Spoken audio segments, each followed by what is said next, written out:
during the course of the day, again, as human beings, we all experience fear,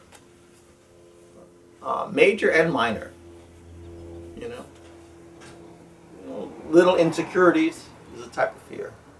Or, uh-oh, I'm standing in the street and the bus driver doesn't see me and he's coming my way. That's like a big fear, you know. Please stop the bus. That's a big fear. But instead of just experiencing fear and think, the bus driver saw me, I have another day. Instead of that experience, or all the micro insecurities that we have, that we feel, well, will they see me this way? Will they see me that way? Will they think of me this way? Will they talk about me that way? All that 10,000 little stings. Anytime you have the arising of fear, simply say God's name. A lot of times you'll see my lips moving, you know. Later on there's more sophisticated ways of practicing. But I'll always be saying Ram Krishna, Ram Krishna, Ram Krishna, Ram Krishna. Like when I shake someone's hand and meet someone, it's instinctual. Ram Krishna, Ram Krishna, Ram Krishna. It's always there. That has nothing to do with, in that case, it's a type of blessing. But also it's a bridge. We're standing on a bridge. So if you're meeting a person, I want to meet them with God's name. See? And if there's various fears coming, the little thorns of life, Ram Krishna, Ram Krishna, Ram Krishna, Ram Krishna, Ram Krishna. See? So that you're changing the context. So it's not just fear. It's fear and the presence of God. So what's going to have the greater potency? You have to learn.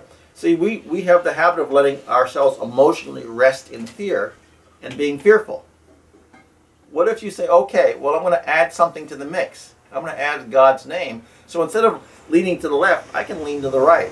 The fear will be there, but I'm going to have a fearful state while I rest with God, while I stand with God. Haricharan, Ram Krishna, Ram Krishna. Don't you think that's going to change the context of that fear? It certainly will. It certainly will. You're not just polluted with fear, but you're injecting a divine energy into that context. More clarity, more rest, more stability, more sanctity. See?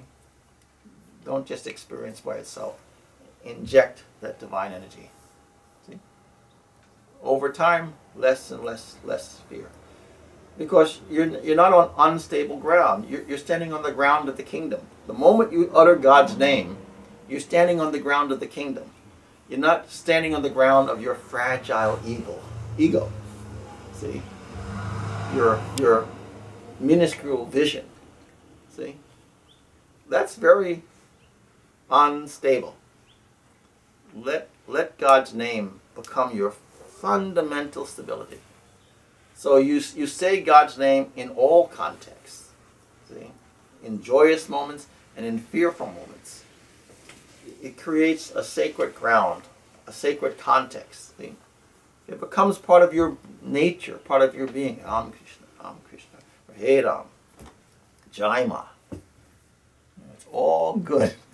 It's all good. These are little things, but it's little things that make you more than a common human being. A common human being is a fragile, curious, fearful creature. You know? It's not what you are. Humanness is just a moment in your evolution. It's not the resolve. It's not the completion. It's just part of your evolution, the human experience. It's not where you're going to stop. See? It's just a moment of your experience through time. See? So, the whole yoga process is about evolution. This expression of God, which is currently embodied, how does it have full knowledge of the truth? That's what we are. You know? Right now we're an unenlightened expression of God. Unaware.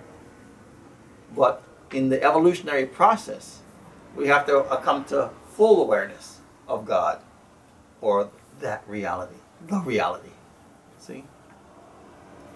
But one of the tools is to constantly say the name of God, so that we acquire a sanctified platform, and then over time we'll think, see, and experience through that sanctified platform.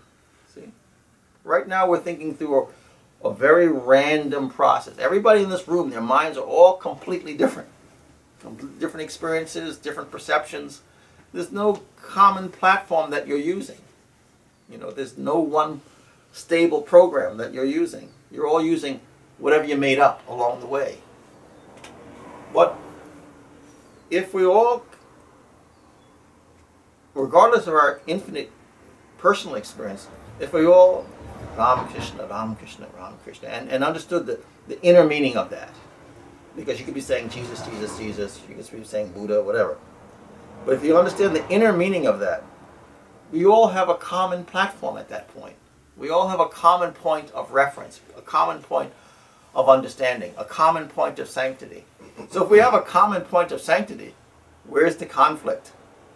See? The conflict is no more there. It becomes like a garden of flowers, of infinite flowers. There's no conflict. They're just all different expressions of divine experience. But the context is sacred. See? So we have to slowly develop that inner culture. So why aren't the saints fighting with everybody? Because they're looking past your personality, past your ego, to the sanctity hidden within you. No conflict. Reverence and love. Because they're looking past, you know, what you've done to what the kingdom has done. See? So there's no conflict. Gandhi moved from a common man to a saint, to a master.